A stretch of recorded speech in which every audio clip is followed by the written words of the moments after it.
Disconnected from reality. A critical inquiry into Taiwan's tertiary English education. Presented by Liz Zhang. The presentation follows the agenda: theoretical framework, problematizing the policies, examining Taiwan's tertiary English education, questioning the imaginings of learning English, and conclusion. Theoretical framework includes imagined communities, neocolonialism by the English Western and linguistic imperialism of English, neoliberal discourse about linguistic instrumentalism, problematizing the policies, E-Generation Manpower Cultivation Plan. Background. It was published and revised in 2005 by Taiwan's Ministry of Education. It was a crucial part of the government's ambitious Challenge 2008 National Development Plan. Its main objective is to cultivate young Taiwanese people with creative skills and the ability to converse internationally by enhancing their competence in English proficiency and information technology in order to elevate Taiwan's manpower quality and link to the world.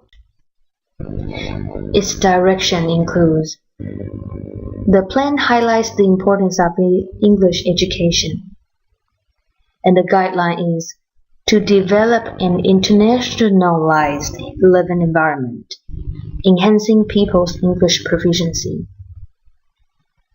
Its proposed strategies include developing Taiwan into an English-speaking living environment, promoting the status of English to an official language to be within 6 years, importing native English-speaking teachers from specific Western countries including Canada, the United States, the United Kingdom, and Australia. Lastly, internationalizing a college education for more academic collaboration opportunities. Effects of the policies. 10 years has passed. Taiwan did not become a Chinese-English bilingual country. Also, Taiwan's college students' insufficient English performance has remained harshly criticized. Importing native English-speaking teachers also did not work. So what has gone wrong? I argue that the plan's reasons and strategies to promote English education are simply a cosmetic set of political statements which reflect a layman's government's wishful thinking about how English can promise national and personal success. Problematizing Taiwan's tertiary English education. Echoing the ideology demonstrated by the plan, Taiwan's tertiary English education, first, overemphasizes the use of communicative language teaching, CLT, and second, it adopts institutionalized English proficiency tests as a graduation requirement.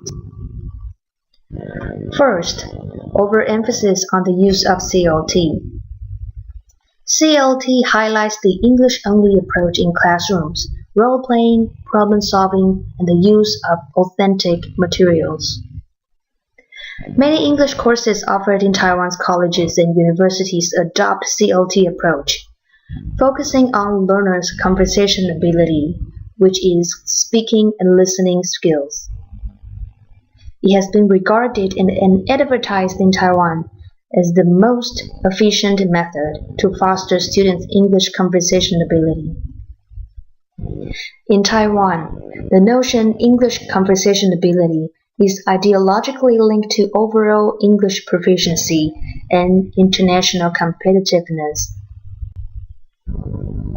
However, there are some controversies in which research has pointed out that CLT works best in the English as a second language (ESL) context, and highlighted the challenges associated with the adoption of CLT in English as a foreign language (EFL) context.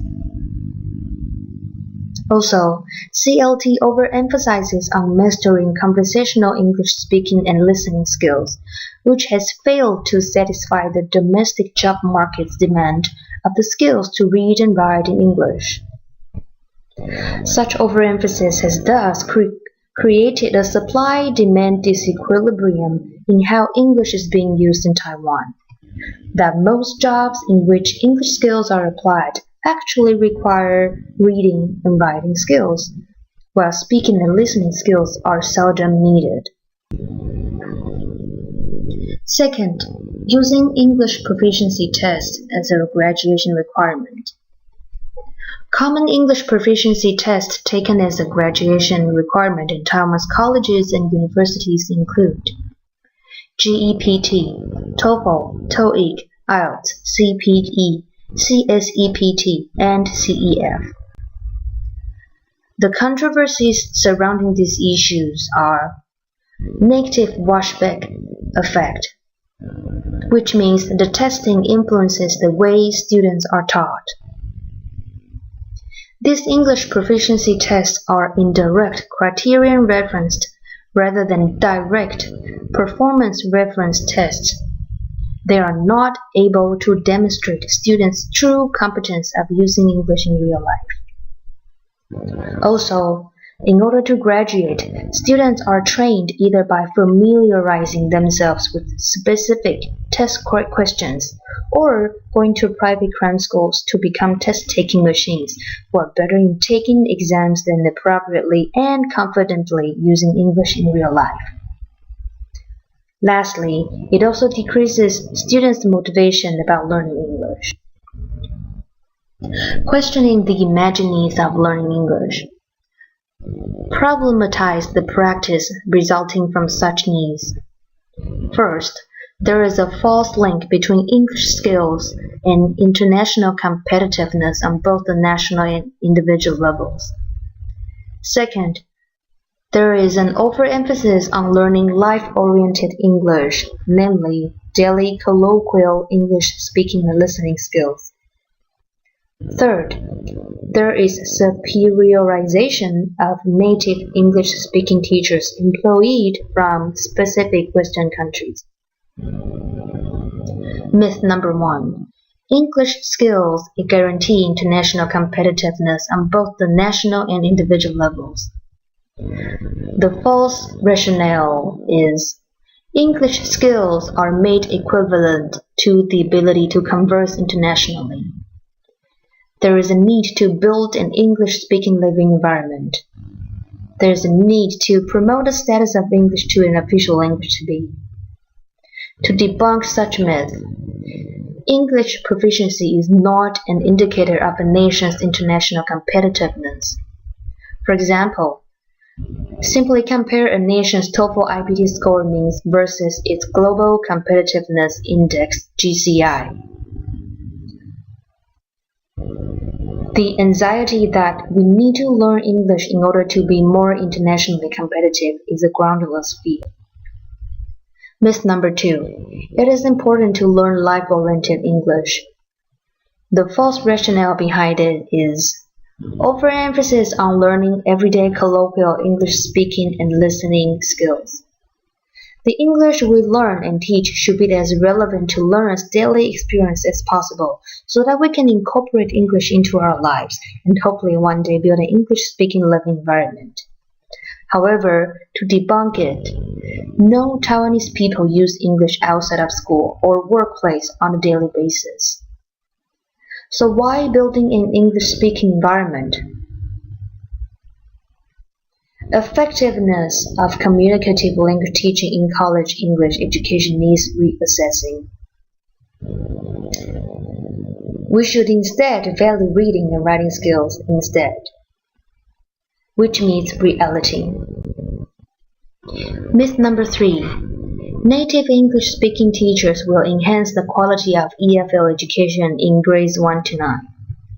The false rationale is, in 2003, importing 369 native English-speaking teachers to serve in less financially privileged rural areas, to decrease the rural-urban disparity in English learning resources. The native speaker fallacy. The ideal teacher of English is a native speaker.